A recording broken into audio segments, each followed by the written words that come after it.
the Parthenon, that famous temple that stands right over Athens, one of the most celebrated buildings in the world, imitated and copied everywhere from Edinburgh to Nashville, Tennessee.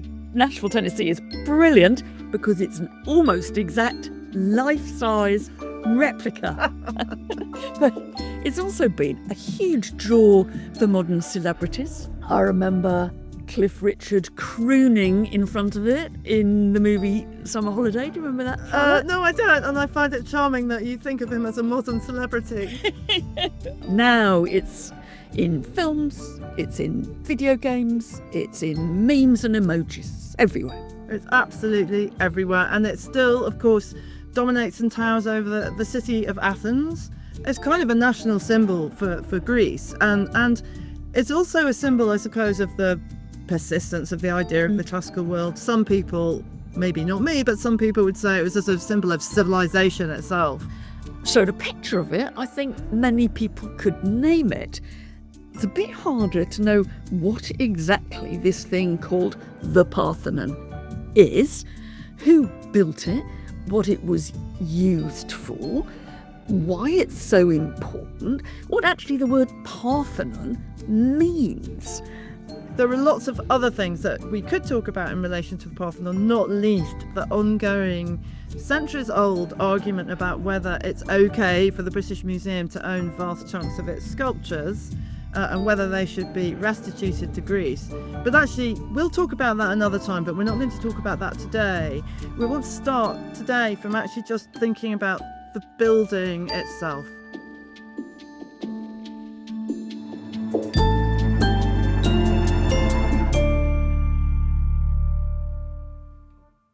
Really, we're back in the 5th century BC for most of this. And I like the idea of starting there because the Parthenon has become so controversial that it's sometimes hard to see through the controversy to the building that lies behind it. And the building has, in part, a relatively simple history. It is the flagship temple standing still in the religious centre of the ancient city of Athens on the Acropolis Hill, means, the high city that you can still look up to from almost anywhere you are in the city of Athens. Now, the whole place, the whole site has a very long history. But what we're looking at is the moment in the middle of the 5th century BC when an enormous amount of money gets ploughed in by the Athenians to, as it were, redo, to reconstruct and to rebuild their ceremonial buildings, of which this Parthenon building is the most important. Now, they're rebuilding because, backstory, about 50 years earlier, there'd been a terrible invasion. They'd been invaded by the Persians, and the ceremonial centre had been destroyed. Mm-hmm. So this is a kind of post-war reconstruction moment. And it's that temple becomes the absolute central symbol of it. And I think at this point we have to stop for a moment and say, what's a temple? Yeah, exactly. Because when we think of temples, our minds, for many of us, if we were brought up in a sort of Judeo-Christian tradition or adjacent, we think of churches or synagogues as places that we would go to and visit and have a service or get married in or have a funeral in.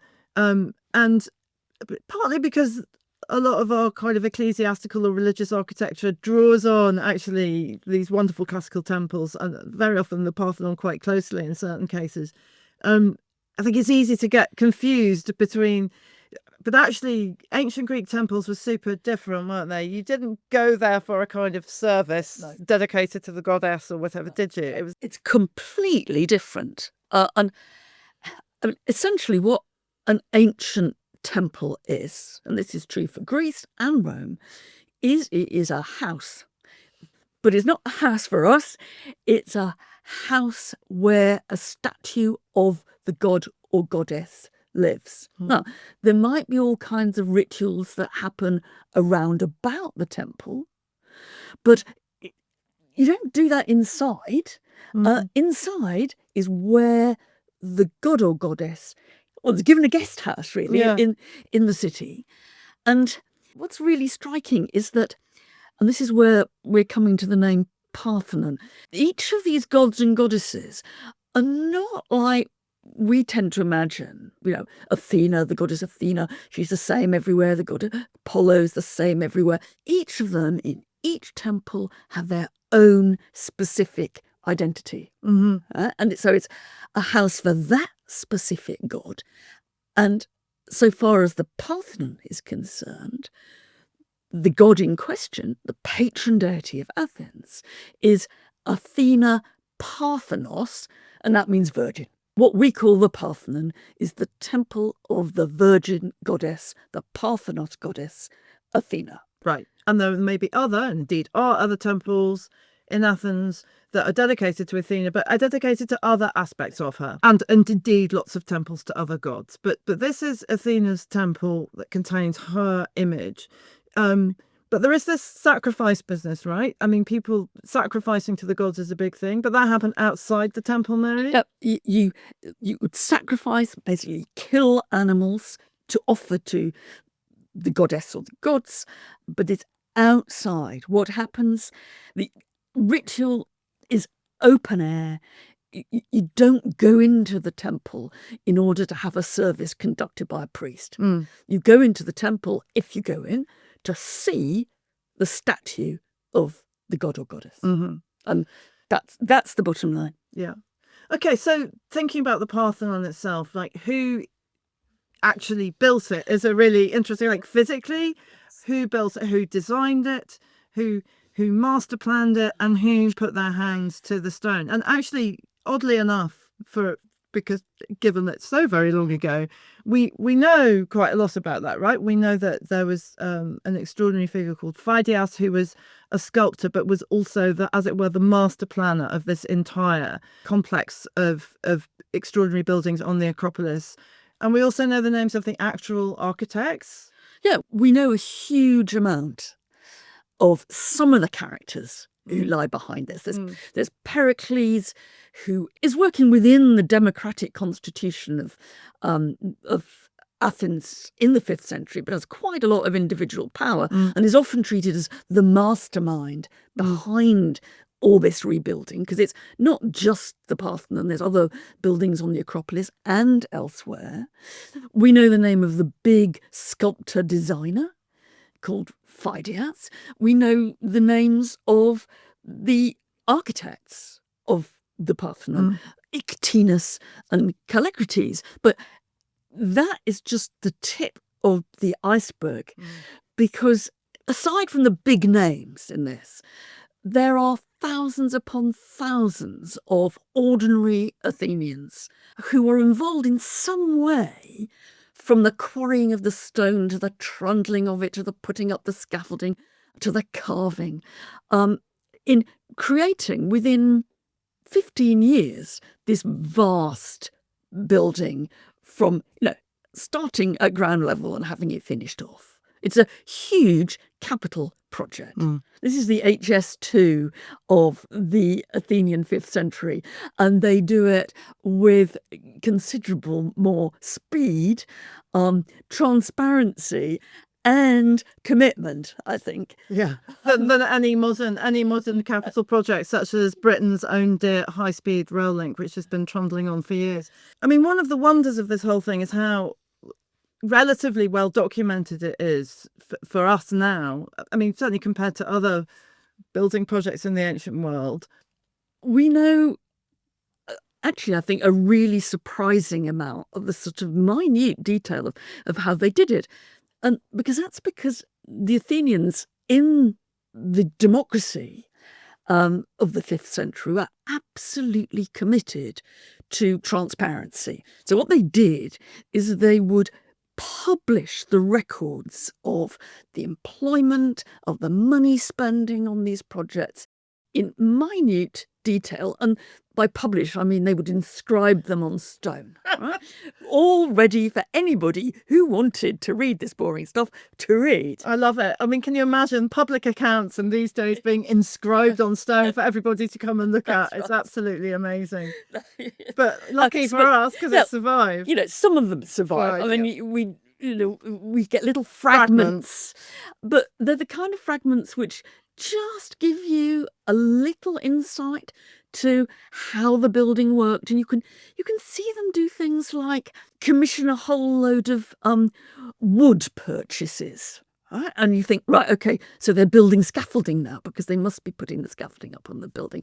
You can see them getting rid of things when they finished, when they were surplus to requirements. So they use quite a lot of gold in this building.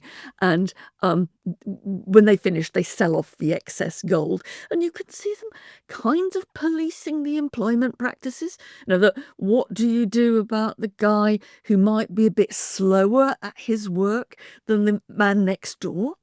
So we've got these glimpses, and in some ways very detailed glimpses, of how this building got put up. And it did rather quick. I mean, it's 15 years or something. And you kind of think of modern big capital projects in the United Kingdom, elsewhere too. And you think... 15 years. It's a blink of an eye, or compared to a medieval cathedral, or it might take 100 years, also the blink of an eye.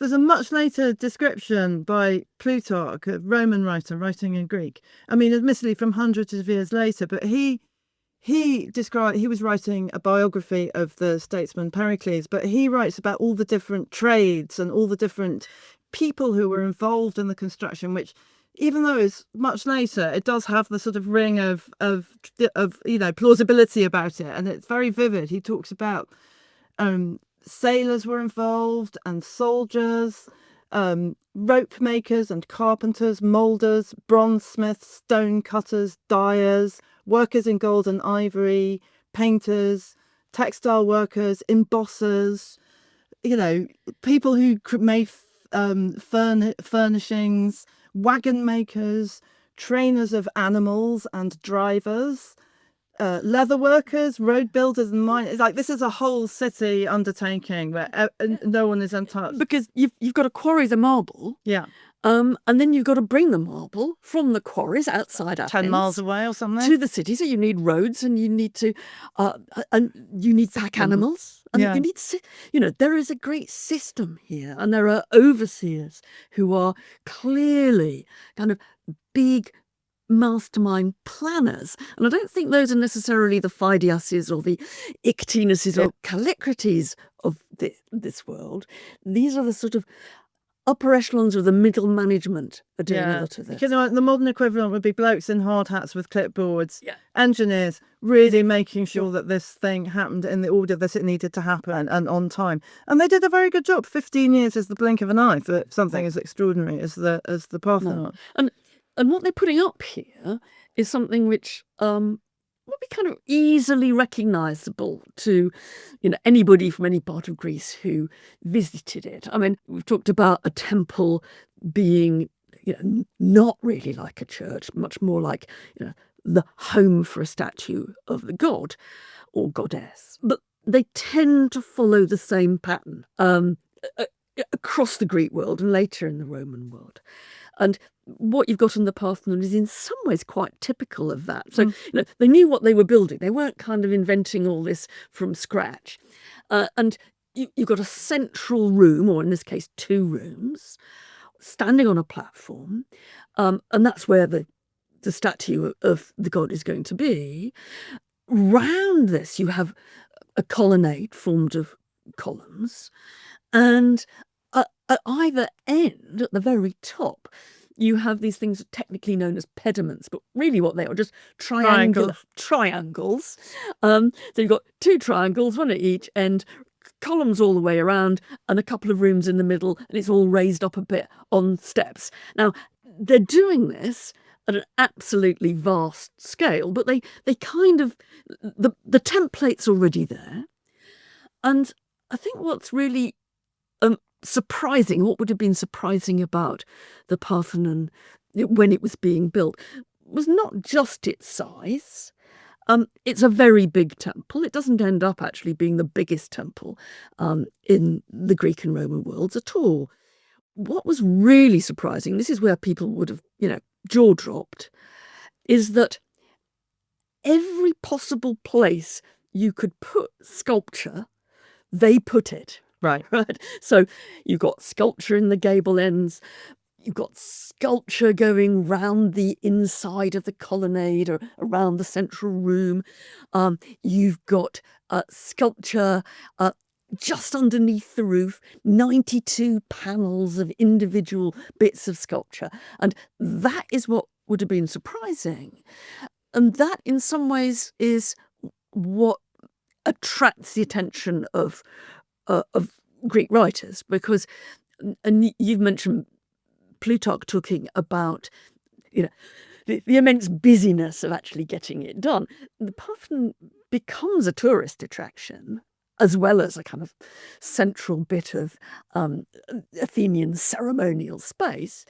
And we get descriptions of it in that kind of literature, in the tourist literature. And I'm thinking here particularly of a guidebook to Greece written in the 2nd century CE by a guy called Pausanias. And along with Plutarch and along with the inscriptions about who's doing the building and how it's being organised, he is our kind of fantastic source to what it once looked like, because he is describing it probably for the benefit of people who are coming to see it for the first time, just like a modern guidebook, saying, go up in the Acropolis and you can look at the Parthenon and this is what you'll see, and explaining it all. Can I ask you a question? We look at the Parthenon and see it now, and it's a sort of shining white colour, right? There's been a lot of recent scholarship around how these temples and particularly the sculptures within them were painted many colours. Yeah.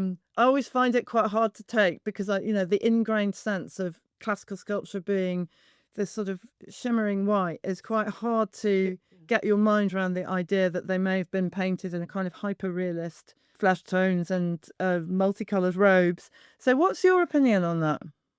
There is no doubt that the Parthenon was painted. What there's doubt about is quite how gaudy it was. That's where I always trip up. I don't want it to be too gaudy. And actually, partly because it was up for a very long time and the traces of whatever it was coated with, they're very, very hard to recover. The jury is still out as to whether it was an appalling kind of Disneyland fest of bright colours or whether it was nice highlighting which just brought the sculpture out. But one thing is for sure, it was certainly coloured. The other thing which I think is kind of goes against our own assumptions about how it would have looked is that we now tend to see it, whether we go there ourselves or see it in pictures, it's kind of isolated. There are 1 or 2 buildings surviving from the ancient world on the Acropolis, but they're all rather kind of, they're pristine, and around about them is just, marble rock. Now, one of the things that Pausanias, in his description of what it would be like visiting the Parthenon, tells us is that the whole Acropolis and all round the Parthenon would be absolutely full of stuff, right? There would be dedicatory statues, there'd be little shrines, and it was part of a real kind of hectic situation. It's a very, it's very busy up there on the Acropolis, visually busy. It's not that pure white, no it wasn't, pure white marble temple in a kind of sea of pure marble rock. Yeah, not like this that. sort of classical harmony, but a much more of a kind of, maybe not exactly chaotic, but moving towards, a busy, colourful scene rather than a kind of beautiful wedding cake. That's right. At the moment, it looks too much like a beautiful wedding cake, with the white icing, and that is what you have to get rid of. Yeah. So what happens if we zoom in? Can we zoom in on the sculptural aspects a little bit? And what were the sculptures of? Where did you see them? Why did they depict what they depicted? Well, I think you have to start outside. We'll go inside in a bit. But outside, what you have to remember is that in 1687 there was a very big explosion in the Parthenon.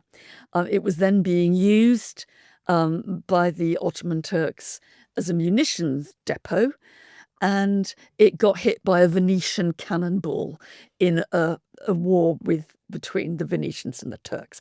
And it did huge amounts of damage to some of the sculpture. Not all, but up to that point, much more had survived than what then was left. I think you've also got to reckon that the Christians, the early Christians with their chisels, got rid of quite a lot of sculpture too. They didn't like pictures of the pagan gods, and so they were defaced. So we haven't got anything like what there originally was. But we've still got quite a lot. And if you put it together with the description by Pausanias, you can really get quite a long way to see what they were aiming at in this really, truly over-the-top amount of temple sculpture. And some of the most damaged bits are actually the gable ends. But Pausanias is quite detailed about the gable ends, or at least he tells us what the sculptures in them represented. And they were parts of the story of Athena and her relationship to Athens. Here we've got the temple of the patron goddess, and here are two bits of her myth. Now, over one gable end, and some outer figures of this survive. Over one gable end, he said, that they showed Athena, the goddess, being born, as she was said to have been, directly from her father Zeus's head. Right? No need for a mother. It was telling women that they weren't actually necessary. Yeah. It was telling women that. Now, we have very little idea how Phidias and his fantastic group of sculptors would have pulled off the idea of a picture, a sculpture in marble of Athena being born from the head. Tiny Athena with all her armour on from the head of Zeus. But that is what is on one end, and at the other end we have a battle going on between Athena and Poseidon, who's the god of the sea. And it refers to a story. Again, not much of this survives, but it clearly referred to the story that Poseidon and Athena battled it out for who was going to be the patron god of Athens. And Athena wins because she brings them the olive. Yeah. Poseidon brings them the sea, but Athena wins with the olive. So that's what you've got at the two ends. Now, what then is left?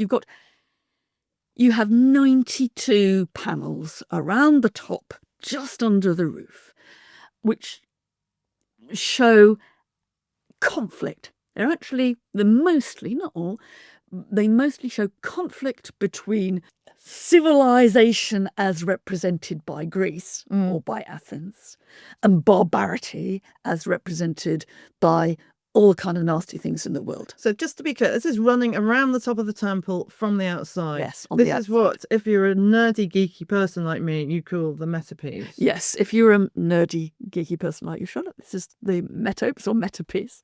And they are pretty kind of full on, because they, again, don't all survive. They were particularly the victim of Christian chisels, actually. But they show the conflict between upstanding Greek warriors and the mythical part man, part horse centaurs, who creatures who they kind of represent a kind of unruly, kind of unhuman bestiality. Yes, it's Greeks beating centaurs. Then you have, of course, you've got Greeks beating Amazons, who are female warriors from the very back of Beyond. And the one thing you know if you are reading a Greek story is that the Amazons, female warriors from the back of Beyond, represent transgression, and the Greeks always beat them. So you've got Greeks beating Amazons, is another great chunk of them.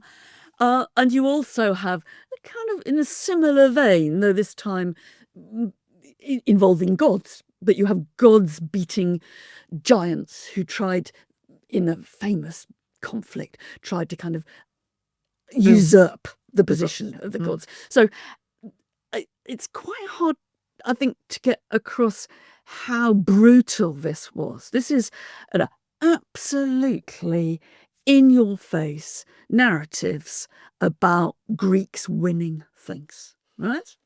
That's right.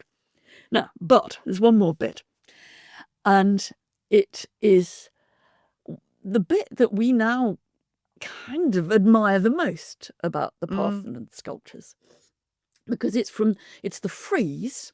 So we've walked inside the temple now. No, you're not inside. You're inside the colonnade. It's inside the colonnade, yeah. You're not in the middle rooms. You're inside the colonnade, and at the very top of the wall that you come to when you get inside the colonnade, running all the way around, and it's something like 160 meters. You have this sculpted frieze, which shows some kind of procession.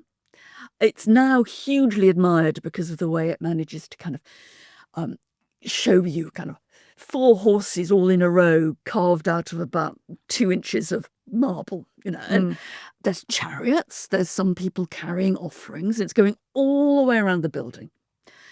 And it leads up to the main front door where you go into the temple, and it's right at the top there.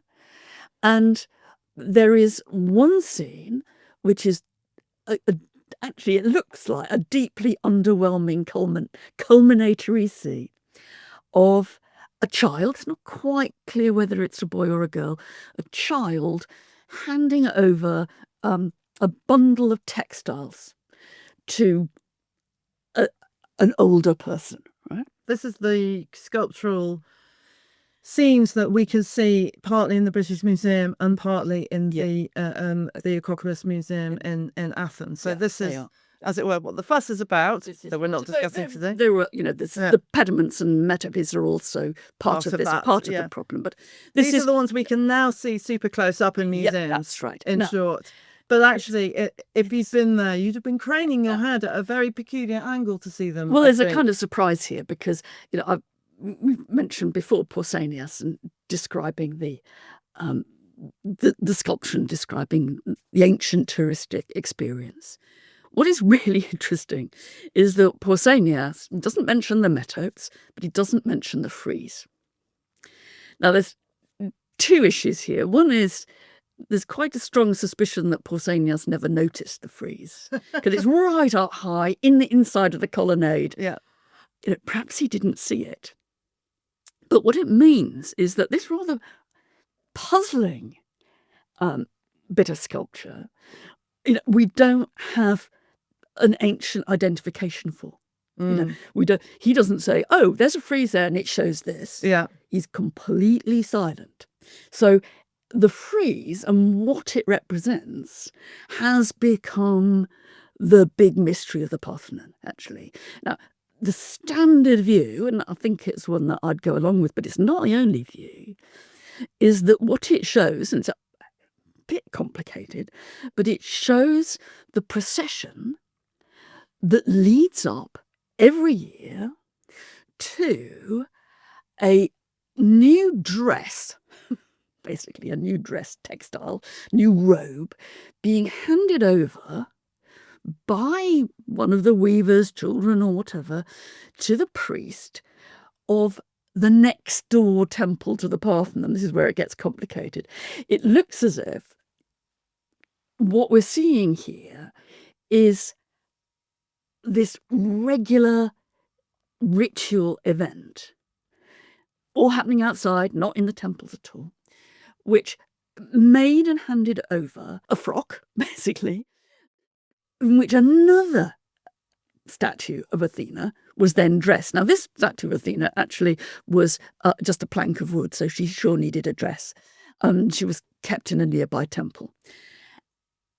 That is what most people say. And you can see, I think, by the way that I'm describing it, that you can see that there are certain holes in this, in this, but that's yeah, it's kind of obscure, isn't it? And it's argued over, and the sense is that you have, as we see them close up today in the two museums, this sort of remarkably vivid, beautiful sort of storytelling, but the story itself is fairly obscure. I mean, these beautiful, I just love the horses. I mean, the beautiful sculptures of horses, and there are gods and goddesses mysteriously involved, and ordinary people and bulls, that's right. and leading it to this procession with the folded textile. But one thing I think that's really nice that it points to is that this textile was really important, and we know, or we possibly know, that one of these things was woven by young girls or women every year, or maybe every 4 years. There's quite a lot of textile debate about the role of textiles in this temple and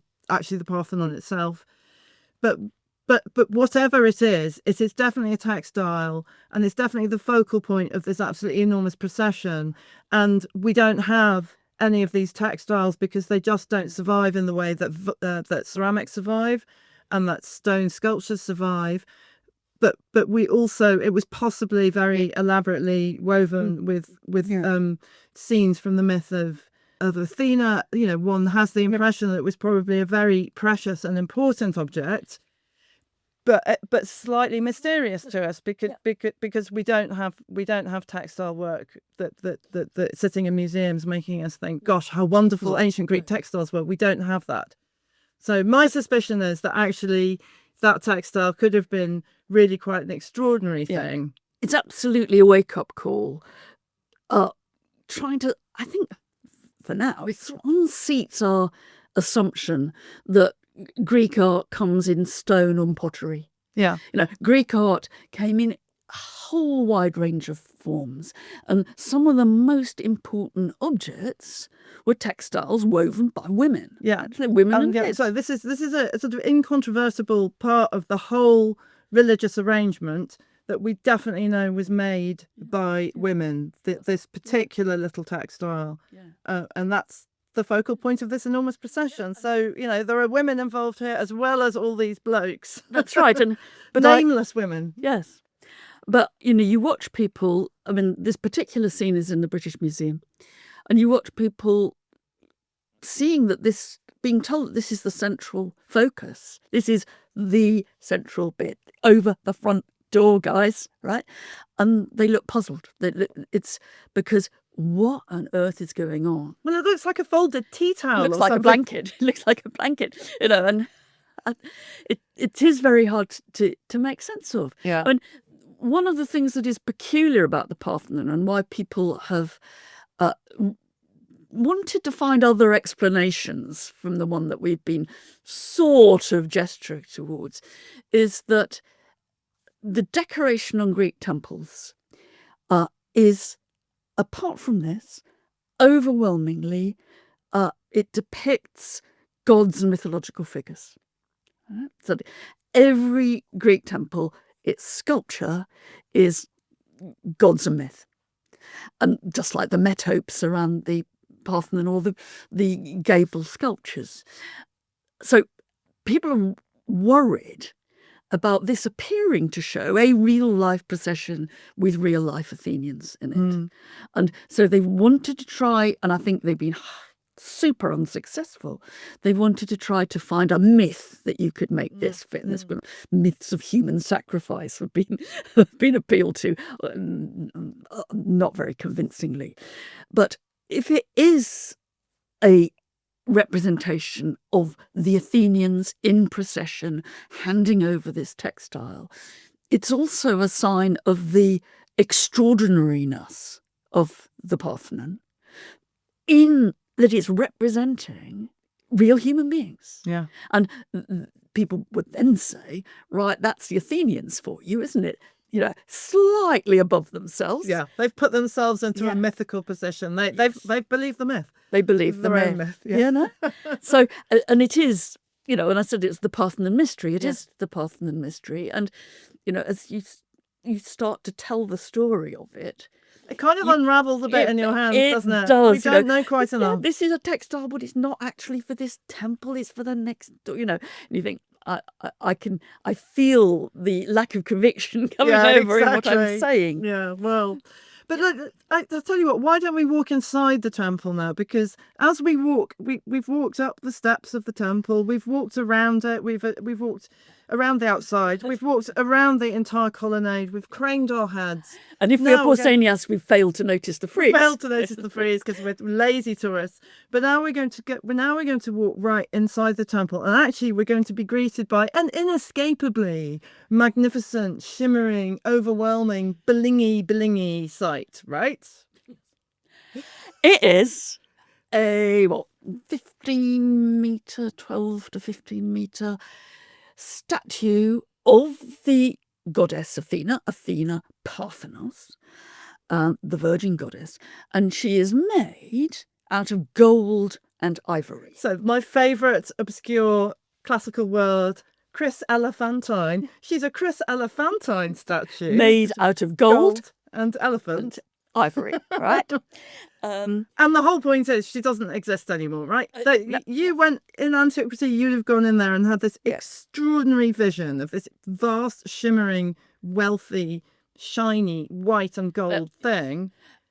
Yes. And she doesn't exist anymore. She probably, we know that there was a big fire in the Parthenon in the 3rd century CE. And if you want to guess, the Chris Elephantine gold and ivory statue was destroyed then. It certainly could hardly have survived it. Now, I think we ought to be a bit clear about the gold and ivory. It wasn't solid gold and solid ivory. There was a frame, a wooden frame, and then she was kind of constructed in sheets of gold and sheets of ivory round about. And we know it was hollow because there are stories of mice nesting inside it. So sweet. So the mice find a very convenient place to make a nest. Very luxury, sort of, Trump Tower type nest for a mouse. But, she's she's big, she's got a great helmet on, she's carrying a shield, she's a woman, but she's dressed in military kit. And what she's trying to do is to evoke that particular view of this virgin goddess who actually lives here. Now, not all statues are the same. I mean, some are just wooden planks. But this one is vast, shimmery, and immensely precious. Now, I tend to go with the bling version of this. I do. But I think there's a bigger intellectual point to it, because if you read ancient debates, and they had plenty of ancient debates on this, about what a god looked like. How would you recognise a god if you saw it? It's a big question. Well, some of their answers were they'd be very big. They'd also be very shiny. That's one a surefire guarantee that you're dealing with a god is if you meet this very big person who shines, right? And so I think you've got here something which goes beyond bling. It's about trying to evoke what it would be like to look at a god. And it's nice that we can tell from the archaeology that there is a pool of water just in front of the statue. And part of the point of that, I mean, it might have been nice for humidifying the ivory. It might have helped keep it from flaking. But it would have reflected whatever light you could get. And it would make the sculpture of Athena shimmer. And you'd get her twice over, because you'd get her in the reflection. The whole thing is a kind of amazing vision.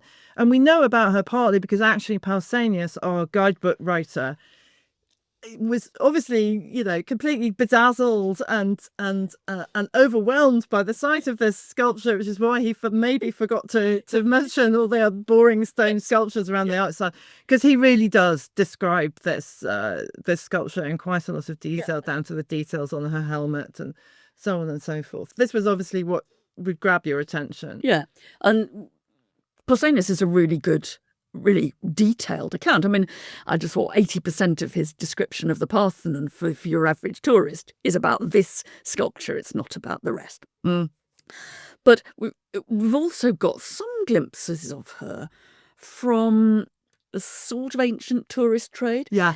Little sort of miniature ones. Yeah. Ones to take home. Yeah. You could buy one for your mantelpiece back at home. Other cities occasionally kind of used a version of her on small scale. So you've got that sense of being able to compare a load of different versions, but all clearly reflecting something very close to what Pausanias talks about. And that's why if you were to go to Nashville, Tennessee, they have not just got the outside and the frame of the Parthenon there.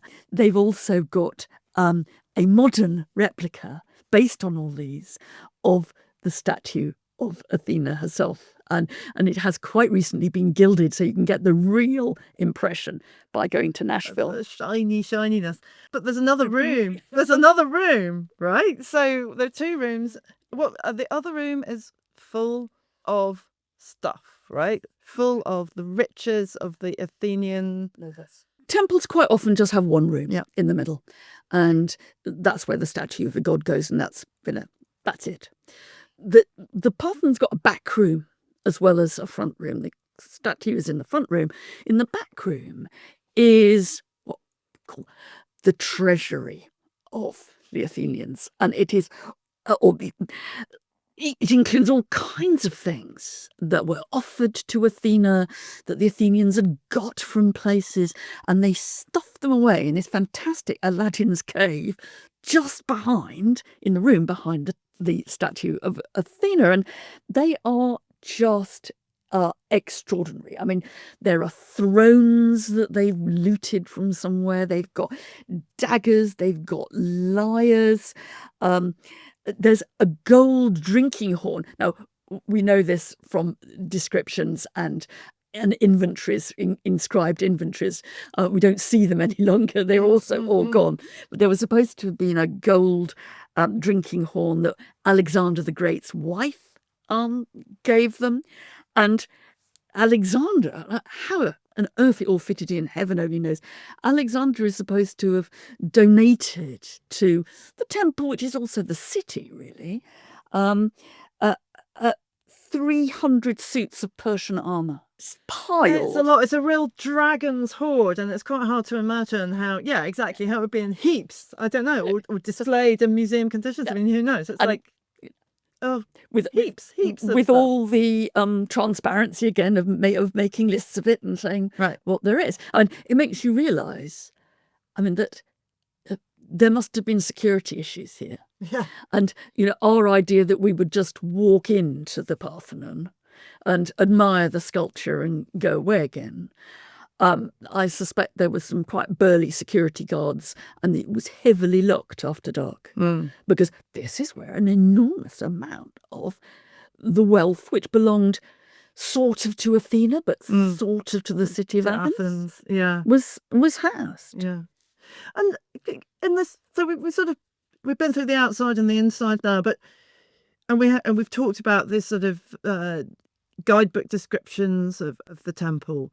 But what did people think? Because what did people make of it in the ancient world? Because a huge amount of resource and money had been thrown at this extraordinary thing, and quite often spending money on enormous capital projects is controversial. I just wonder whether the Greeks were always entirely positive about it, or what? No, they weren't. And what Plutarch tells us is that some people in Athens, when it was being put up, were pretty opposed to this awful waste of money.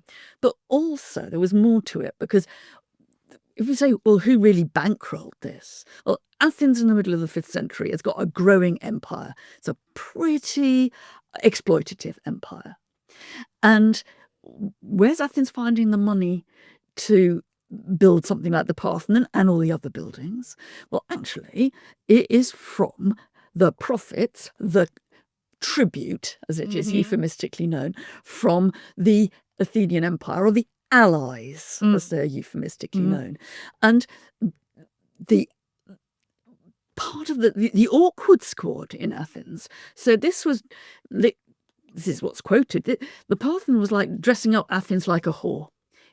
And it was using the profits of the empire to turn Athens into a prostitute.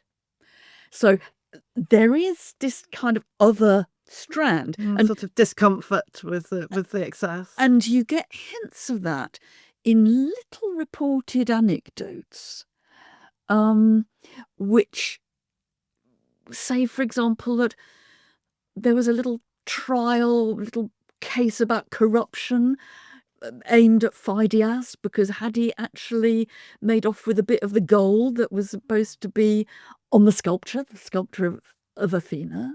And both Phidias and Pericles get into trouble because on the great shield that Athena is holding and in the big statue in the middle, Phidias is supposed to have put his face amongst all the other faces and Pericles' face. Now, you might say there's a little bit of self-promotion, but it was also sacrilege. And there's one story that he ended up in the Nick for a short time, having done that. By and large, though, I think it gets a good press. I mean, there's some funny incidents on the way, and there's a guy in the 4th century who's supposed to have kind of used the temple as pop-up brothel, really. Shock horror. Again, how he did this, heaven knows, and where exactly, don't know. But most people in the ancient world, most of the big guys, they want to leave their own mark on the part. They want to claim their bit of the Parthenon glory. So there's a sculpture inside of the Roman Emperor Hadrian. Right, Hadrian wanting to have a bit of the Parthenon mystique. Alexander the Great, as well as giving an endless number of suits of Persian armour, hammers shields all around the facade, just to put his bit there. And there is an inscription, as has been discovered very, very faintly, an inscription right across the front entrance, which commemorates the Roman Emperor Nero. Right.